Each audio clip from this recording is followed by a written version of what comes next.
அடுத்து நம்ம பார்க்கறது வந்து பெகாகரம். இந்த பெகாகர ஆயிரம் தொலைவாங்கி அபூர்வ சிந்தாமணி காதலாகினே பாட்டா அப்படி சொல்லுங்க தமிழ். அதான் ஈஸ்வரலட்சுமி சார் கேட்ட மாதிரி ஈஸ்வரலட்சுமிக்காகவே தான் இந்த பாட்டை போட்டிருக்கோம். பேகாக் ராகத்துல ஆயிரம் தலை வாங்கி அபூர்வ சிந்தாமணி படத்திலிருந்து ரொம்ப அழகாக ஈஸ்வரலட்சுமி பாடியுள்ள ஒரு பாடல் காதலாகினேன் என்கிற இந்த பாடல். எவர் ஏது சொன்ன போதிலும் காதலாகினேன். பேகாக் பெகாக் காதலாகினேன் எவர் ஏது சொன்ன போதும் நான் காதலாகினேன் எவர் ஏது சொன்ன போதும் நான் காதலாகினேன் யாது சொல்வரோ என்னை ஏற்றுக்கொள்வரோ யாது சொல்வரோ என்னை ஏற்றுக்கொள்வரோ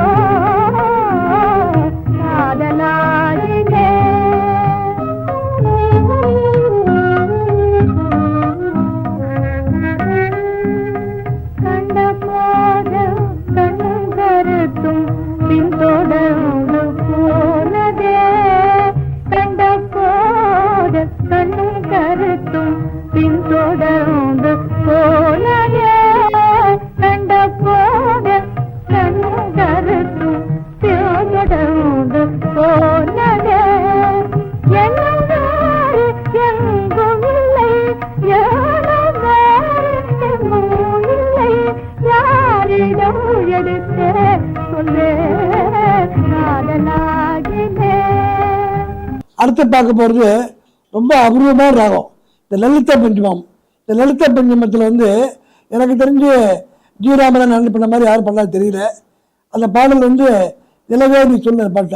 ஆமாம், நிலவே நீ இந்த செய்தி சொல்லாயோ என்கிற சுந்தரவாத்தியார் அவர்கள் இயற்றியுள்ள ஒரு பாடலாக பட்டினத்தார் திரைப்படத்திலிருந்து இந்த பாடல் லலித பஞ்சமம் என்கிற ராகம் மாயாமாளவ கவுளை ராகத்திலிருந்து ஒரு ஸ்வரத்தை மாற்றி லலிதாவின் ஸ்வரத்தை இணைத்து லலித பஞ்சமம் என்கிற அற்புதமான அடுத்தது பார்க்க போகிறது வந்து முகாரி ராகம்.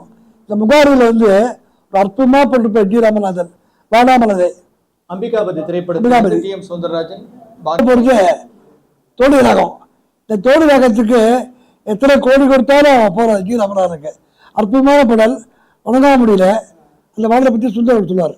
மடங்காமுடி படத்துல இந்த தோடி ராகத்துல பி சுசீலா அவர்கள் பாடியுள்ள ஒரு மிக அற்புதமான பாடல் என்னை போல் பெண்ணல்லவோ என்ற பாடல் தஞ்சை ராமையாதாஸ் அவர்கள் இயற்றியுள்ள ஒரு பாடலாக. இதில் என்ன விசேஷம் என்றால் ஜி ராமநாதன் அவர்களுக்கு பி சுசீலா பாடிய முதல் பாடல்.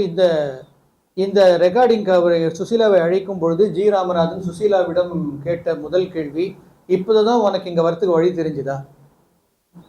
இந்த பாடல் அவ்வளவு அழகான ஒரு பாடல். சுசீலா பல மேடைகளில் இந்த பாடலை பற்றி சொல்லும் பொழுதெல்லாம் இந்த விஷயத்தை சொல்லிவிட்டு இது ஏதோ எம்எல்வி ராதா ஜெயலட்சுமி போன்றவர்களுக்கு கொடுக்க வேண்டிய ஒரு பாடல், அவர் எப்படித்தான் என்ன நம்பி கொடுத்தாரோ தெரியல அப்படின்னு சொல்லியிருக்காங்க.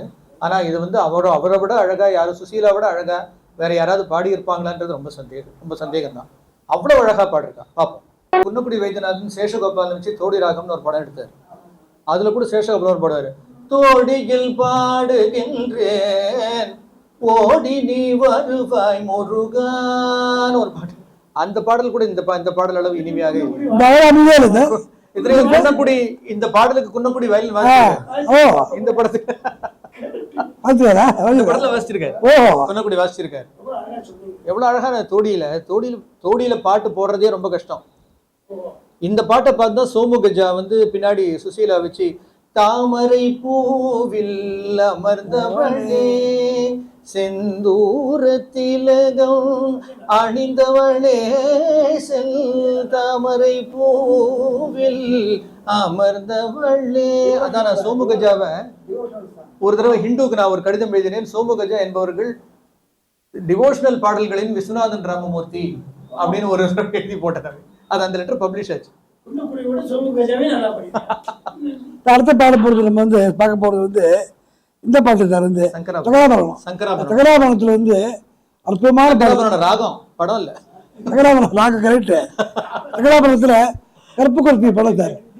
அந்த சங்கராபரண ராகத்துல இந்த ஜி ராமநாதன் மாதிரி யாராவது பண்ண முடியுமா அப்படின்றத இந்த பாட்டை பார்த்தா தெரியும். அவ்வளவு அழகாக பண்ணியிருக்கிறார்கள். இது என்ன விசேஷம் என்னன்னாக்க பட்டுக்கோட்டையார் பாடலோ பட்டுக்கோட்டை கவிராயர் பாடல், கற்புக்கரசி கவிராயர் பாடல், விழியோடு விளையாடும் கலைச்செல்வமே என்கிற இந்த பாடல் எம்எல் வசந்தகுமாரியும் லீலா அவர்களும் பாடியிருக்கிறார்கள். இதுல என்ன லீலா எம்எல் வசந்தகுமாரி ஒரு பக்கம் இருந்தாலும் நடனம் ஆடும் அவர்கள் சாய் சுப்புலட்சுமி பம்பர சகோதரர்கள், டாப் சிஸ்டர்ஸ். இந்த பாட்டை விட்டோம்னா ஜி ராமநாதனுடைய கர்நாடக இசையில் அவர் செய்த ராகங்களை பத்தி பேசுறதுக்கு அர்த்தம் இல்லை.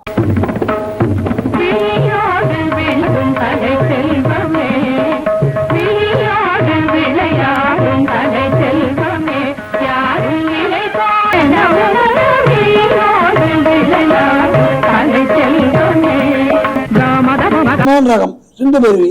இந்த சிந்து பருவியில ஜீராமநாதன் பொறுத்த அளவுக்கு யாருமே போடணும்னு அபிப்பிராயம். படம் சக்கரவர்த்தி திருமகள், பாடல் எந்த உள்ளம் புள்ளி போனது. அதுக்கு முன்னாடி நான் பெற்ற செல்வம் திரைப்படத்திலிருந்து காமு ஷெரீஃப் அந்த பாட்டு, வாழ்ந்தாலும் ஏசும் தாழ்ந்தாலும் ஏசும் வையகம் இதுதானடா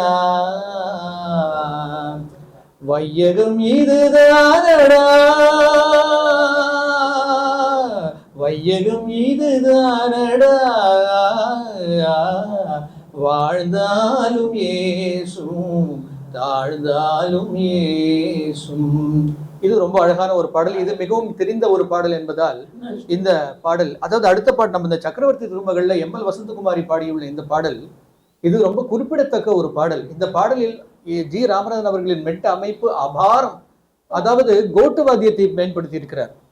கோட்டு வாத்தியத்தை பயன்படுத்தி இப்படி ஒரு பாடல் ஜி ராமநாதன் செய்தது எத்தனை பேருக்கு தெரியுமோ என்கிற காரணத்தினால் இந்த பாடலை இங்கே வழங்க. ஒரு சுவையான விஷயம் சொல்லணும்னா, நம்ம யூஸ்வலா இந்த விஜய் டிவி சூப்பர் சிங்கர்லாம் பார்க்க மாட்டோம். அது நடுவில் ஒரு 4-5 வருடங்களுக்கு முன்பாக ஃபரீதா என்று ஒரு பாடகர் அதில் வந்துருந்தார். ஒரு முஸ்லீம் பாடகி, ஒரு பெண் பாடகர் ஃபரீதா என்கிற அவர் பாடியதெல்லாம் பழைய பாடல்கள் தான். குறிப்பாக இந்த பாடலை மிகவும் அழகாக பாடினார். இப்போ அடுத்து பார்க்க போகிறது புதுமை பித்தன். எம்ஜிஆர் டிஆர் ராஜகுமார் ஆக்ட் பண்ண படம் பாலையா ஆக்ட் பண்ணிருக்காங்க. மோகனா என்ற பாடல், அதை வந்து சுந்தர் பேசுவார். அதான் இந்த சிந்து பேரவை ரொம்ப இன்ட்ரெஸ்டிங்கான ஒரு சாங் இது. இந்த சாங்ல இந்த சிந்து பேரவை புகுத்தினது அவ்வளோ அழகா இருக்கு. அந்த பாலையாக்கு ஏற்ற மாதிரி கனம் கனம் உன் சரீரம்னே வரும். பி லீலா அவர்கள் பாடிய ஒரு பாடல். பார்க்கறது கேட்கப்படுறாங்க சுருட்டி. இந்த சுருட்டியில ராஜாதேசிங்க படம், அற்புதமான படம், நல்ல பாடல்கள். ஆனால் படம் எதிர்த்தாலும் ஓடலை. அதில் வர இந்த பாட்டை பற்றி சரசாராணி கல்யாணி, என்ன மாதிரி பாட்டு, என்ன மியூசிக், அதை பற்றி வந்து பேசுவார். அதாவது நிகழ்ச்சியின் இறுதி பாடலாக இந்த பாடலை வழங்குகிறோம். பொதுவாக நிகழ்ச்சியின் இறுதி பாடலை மத்தியமாவதி ராகத்தில் முடிப்பது வழக்கம். ஆனால் நாம் பார்த்த வகையில் ஒரு அருமையான மத்தியமாவதி ராகத்தில் ஜி ராமநாதன் மெட்டமைத்ததாக தெரியவில்லை. ஒரு பாடலில் கூட மத்தியமாவதி ராகம் அழகாக சொல்லும்படி ஜி ராமநாதன் மெட்டமைத்ததாக தெரியவில்லை. யாராவது தெரிந்தால் சொல்லலாம். ஆனால் ஒரு நிகழ்ச்சி மத்தியமாவதி ராகத்தில் இல்லாட்டால் சுருட்டியில முடிக்கிறது வழக்கம். அதனால சுருட்டி ராகத்தில் இந்த பாடலை இங்கே வழங்குகிறோம். சரசராணி கல்யாணி என்கிற இந்த பாடல் CS ஜெயராமனும் பானுமதியும் யூடியூப் சார்பாக அனைவருக்கும் நிகழ்ச்சியை கேட்டு வச்சுங்க. இப்போ ஜி ராமநாதன் பாட்டு கேட்ட ராகம்லாம் இன்னும் எத்தனையோ ராகங்கள் இருக்கு, எத்தனையோ பாடல்கள் இருக்கு. இந்த நிகழ்ச்சி இவ்வளோ அற்புதமாக நமக்கு காரணம் நீங்கள் தான், பப்ளிக் தான். பப்ளிக்கோட சப்போர்ட்டில் எதுவும் பண்ண முடியாது. எஸ்ஜி ஸ்ரீதரன் யூடியூப் சேனலுக்கு நான் உங்களை கேட்டுக்கிறதெல்லாம் சப்ஸ்கிரைப் பண்ணுங்க. நீங்கள் தர ஆதரவாக தான் இது பண்ண முடியும். இந்த நிகழ்ச்சியை மிக அற்புதமாக உள்ள வார்த்தையே இல்லை. நம்ம ராகப்பிரகாஷ் சுந்தர் அவர்கள் ரொம்ப அற்புதமாக நடத்தி கொடுத்தாரு. எங்களுக்கு நான் சொல்லுவேன், வின்டேஜ் எஸ்டேஜுக்கும் என்னுடைய சேனலுக்கும் கிடைச்ச ஒரு பெரிய பொக்கிஷம் சுந்தர் அவர்கள். இதை போல நிறைய நிகழ்ச்சி நடத்தி கேட்டுக்கொள்கிறேன். நன்றி. எல்லாரும் மீண்டும் அடுத்த சந்திப்போம். ஸ்ரீதர் சார் அவர்களுக்கு மனமார்ந்த நன்றியை தெரிவித்துக் கொள்கிறேன். அவருடைய ஆதரவின் பேரில் இந்த சேனல் நன்றாக போய்கொண்டிருக்கிறது. இந்த நிகழ்ச்சிக்கு வந்திருக்கும் அனைத்து விண்டேஜ் ஹெரிட்டேஜ் நண்பர்களுக்கும் மற்ற அன்பர்களுக்கும் எங்கள் SD ஸ்ரீதரன் யூடியூப் சேனல் சார்பாகவும் விண்டேஜ் ஹெரிட்டேஜ் சார்பாகவும் எங்கள் மனமார்ந்த நன்றியை தெரிவித்துக் கொள்கிறோம். இந்த நிகழ்ச்சியை இனிதே நிறைவு செய்கிறோம். நன்றி.